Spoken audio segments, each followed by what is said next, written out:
Quando a linguagem do amor do seu cachorro é o toque. Ele precisa estar assim, encostado na mamãe, de preferência com parte minha, e aqui assim, aqui.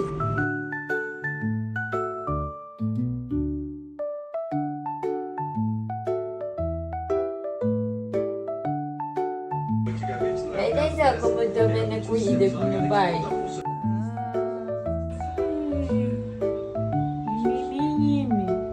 Gente, ele fica assim, ó. Ele reveza entre aqui e meu colo.